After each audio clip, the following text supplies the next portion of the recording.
Hi friends, എല്ലാവരും സുഖമായിരിക്കുന്നു എന്ന് വിശ്വസിക്കുന്നു.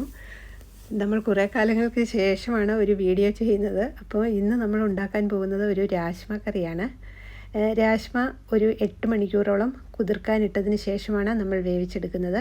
അപ്പോൾ കുതിർത്തെടുത്ത രാജ്മ നമുക്ക് കുക്കറിലിട്ട് കൊടുത്ത് ഒരു 4-5 വിസിൽ വരുന്നിടം വരെ ഒന്ന് വേവിച്ചെടുക്കാം. കുക്കറിൽ ഒരു 1.5 കപ്പ് വെള്ളം കൂടി ഒഴിച്ചു കൊടുത്താണ് നമ്മൾ ഈ രാജ്മ വേവിച്ചെടുക്കുന്നത്. ഇനി നമുക്ക് സവാള ഒരെണ്ണം അരിഞ്ഞത് ചെറുതായി അരിഞ്ഞത് ഒന്ന് വഴറ്റിയെടുക്കാം. അതിനുവേണ്ടി ഒരു 3 സ്പൂൺ വെജിറ്റബിൾ ഓയിൽ ഒഴിച്ചു കൊടുത്ത് നന്നായി ചൂടായി വരുമ്പോൾ സവാള ഇട്ട് കൊടുത്ത് നമുക്ക് വഴറ്റാൻ എടുക്കാം. അപ്പോൾ സവാള ഒരുവിധം വഴണ്ട് വരുന്ന സമയം നമുക്ക് കുറച്ച് ജീരകം, നല്ല ജീരകം ഇട്ട് കൊടുക്കാം. ഒരു നുള്ള് നല്ല ജീരകം ഇട്ട് കൊടുത്ത് ഇതെല്ലാം കൂടി നല്ലതായിട്ടൊന്ന് വഴറ്റിയെടുക്കുക. അപ്പോൾ ജീരകവും സവാളയും ഒക്കെ ഒന്ന് വഴണ്ട് വന്നതിന് ശേഷം നമുക്ക് ഒരു ചെറിയ കഷ്ണം ഇഞ്ചിയും 6 വെളുത്തുള്ളിയും കൂടി നന്നായി ചതച്ചത് ഇട്ട് കൊടുക്കാം. പിന്നെ വേണ്ടിയത് വറ്റൽമുളകാണ്. 4 വറ്റൽമുളക് ചെറുതായി നുറുക്കി ഇട്ട് കൊടുക്കാം.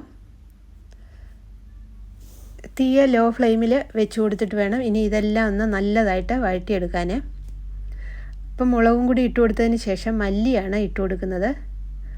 1 സ്പൂണ് മല്ലി, പൊടിക്കാത്ത മല്ലിയാണ്, ഹോളായിട്ടുള്ള മല്ലി ഇട്ട് കൊടുത്ത് അതും കൂടി നല്ലതായിട്ട് വഴറ്റിയെടുക്കുക.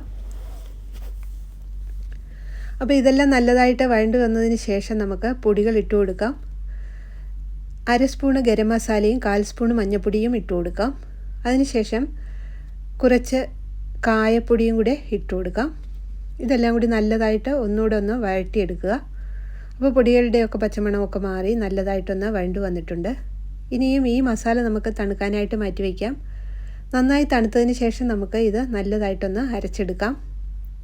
നല്ല കുഴമ്പ് രൂപത്തിൽ നമ്മൾ ഈ മിക്സിയുടെ ജാറിലിട്ട് നല്ലതായിട്ടൊന്ന് അരച്ചെടുത്തുകൊണ്ട് വരാം. ആദ്യം വെള്ളം ഒഴിക്കാതെ തന്നെ പിന്നീട് വെള്ളം ഒഴിച്ച് നല്ലതായിട്ട് ഒന്നുകൂടെ ഒന്ന് അരച്ചെടുക്കാം. അപ്പോൾ ഈ മസാല ഒന്ന് വഴറ്റുന്നതിന് വേണ്ടി നമുക്ക് 3 സ്പൂണ് വെജിറ്റബിൾ ഓയിൽ ഒഴിച്ചു കൊടുത്ത് നന്നായിട്ട് ചൂടായി വരുമ്പോൾ ഈ മസാല ഇട്ട് കൊടുത്ത് നല്ലതായിട്ട് വഴറ്റിയെടുക്കാം. അപ്പോൾ മസാലയൊക്കെ ഒന്ന് വഴണ്ട് വന്നതിന് ശേഷം നമുക്ക് കുറച്ച് വെള്ളം കൂടി ഇതിനകത്തിൽ ഒഴിച്ചു കൊടുക്കണം. മസാല കരിഞ്ഞു പോകാതിരിക്കുന്നതിന് വേണ്ടി ലോ ഫ്ലെയിമിൽ ഇട്ട് കൊടുത്തേ വഴറ്റാവൂ. നമ്മൾ അരച്ച മിക്സിയുടെ ജാറിൽ തന്നെ ഒരു 1/2 കപ്പ് വെള്ളം കൂടി ഒഴിച്ചു കൊടുത്താണ് നമ്മൾ ഇതിനകത്തിലേക്ക് ഒഴിക്കുന്നത്. അപ്പോൾ ഈ മസാലയ്ക്കകത്തിലേക്ക് ആ വെള്ളം കൂടി ഒഴിച്ചു കൊടുക്കാം. അതിനുശേഷം ഈ വെള്ളമൊക്കെ നല്ലതായിട്ട് ഒന്ന് വെന്ത് തിളച്ച് വരുമ്പോൾ നമുക്ക് ആവശ്യമുള്ള ഉപ്പ് ഇട്ട് കൊടുക്കാം. നിങ്ങളുടെ ആവശ്യാനുസരണം ഉപ്പ് ഇട്ട് കൊടുക്കുക.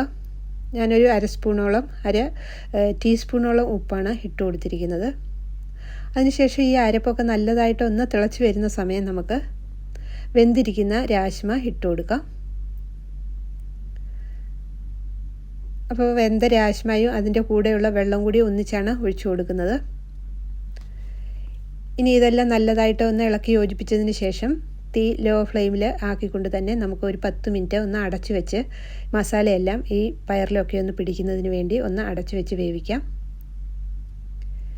ഇനി നമ്മുടെ കയ്യിൽ കസൂരി മേത്തി ഉണ്ടെങ്കിൽ കുറച്ച് ഇതിനകത്തിലേക്ക് ഇട്ട് കൊടുക്കാം. ഒരു നുള്ള് കസൂരി മേത്തി ഇട്ട് കൊടുത്താൽ മതി. അതുപോലെ തന്നെ മല്ലിയില ഉണ്ടെങ്കിൽ അതും കൂടെ ഇട്ട് കൊടുക്കാം. ഞാൻ കറിവേപ്പിലയാണ് ഇട്ട് കൊടുത്തിരിക്കുന്നത്. ഇനി നമുക്ക് ഇത് സെർവ് ചെയ്യാനിപ്പോൾ തയ്യാറായിട്ടുണ്ട്. നമുക്ക് ഈ കറിയെ ചപ്പാത്തിയുടെ കൂടെയൊക്കെ കഴിക്കാൻ നല്ലതാണ്. അതുപോലെ തന്നെ ചോറിനൊപ്പവും കഴിക്കാൻ നല്ലതാണ്. ഈ രീതിയിൽ ഈ കറിയൊക്കെ ഒന്ന് വെച്ച് നോക്കിയിട്ട് എല്ലാവരും അഭിപ്രായം പറയുക. വീണ്ടും ഒരു ചെറിയ വീഡിയോയുമായി വരുന്നിടം വരെ എല്ലാവർക്കും നന്ദി.